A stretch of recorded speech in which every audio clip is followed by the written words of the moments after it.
Her bir adam yanlışar. Yanlışmacak bir Allah'dır. Hemmemiz günahkar, bir günah bir peygamberlardır.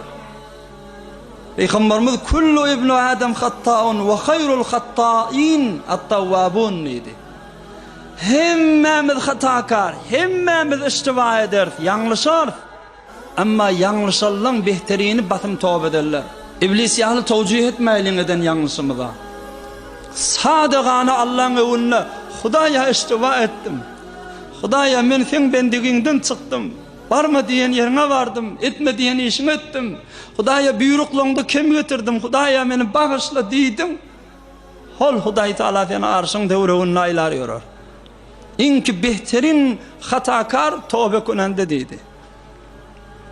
Qurbat islesen bilin muhkem bağlığın. Günahın yad edip tur seherler yığlığın. Lütfun kıl umid. Şeytanın özün saylağın.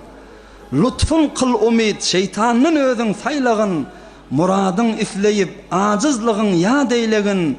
Nur-u rahmetten çın umid etmek gerek diye Mahtumul İşan. Biz öz şeytan yalak özümüzü naumid etmeyelim. Belki atamız Hazreti Adam'ın oğlu olayım, enemiz Hazreti Havva'nın oğlu olayım, şonun oğlu gıydı olayım, şonun çağısı olayım. Ve şolar yalak edin yanlışlıklarımıza, günahlarımıza, kimçiliklerimize Allah-u Zülcelal'e öğürülüp, yığlap, ağlap Allah'dan zar-ı tezerru edelim. Huday Teala Tevvabur Rahim dedi, günahları geçen mehriban Hudaydır dedi. Huday Teala hemmemizin bilip bilmeyen eden yanlışlıklarımızı özü afvetsin. Öz fazl-ı lütfuna salıp dani rahmetini qarq etsin. Atamız Hazreti Adam neme kelimeni öğrenni qam. Allah-u Zülcelal son kursağına neme duanı zikri öğretti qam. Ki bizim yanlışan yerimizde şu dua veren Allah'ı öğreleyli. Huday Teala'nın Hazreti Adam Aleyhisselam'ı öğreden duası şey. Öğrenin yad tutun ve tüdemsin edin. Allahümme La ilahe illa ente subhaneke ve bihamdik. Rabbi inni zalemtu nefsi. Faghfirli inneke hayrul gafirin.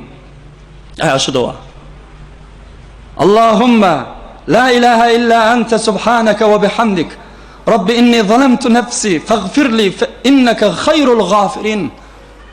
Hudaya senden başka Allah yoktur. Ayıbı nakıstan pakdirsin. Hudaya min özüme zulmettim. Menin günahımı geçever, sen günah geçiyorların kavsudurum. Şu duanı okuydu, Allah on günahını geçti. Bula bir rivayet. Hazreti Adam'ın kursağına koyulan duası deyip de. Ama yeni bir rivayetim var. İmam Malik öz mustedrikinde ve İmam Tabarani öz avsatında getiren rivayetinden ki vakti ki Hazreti Adam ala nebiyyina ve aleyhissalatu vesselam şu cennetin içindeki barmallal ağaca barıp da yanlış iş etti. İzinden tövbe edenle ne deyip tövbe etti? Ya Rabbi es'aluka bihakkı Muhammedin lema gaferte li dimana durdu.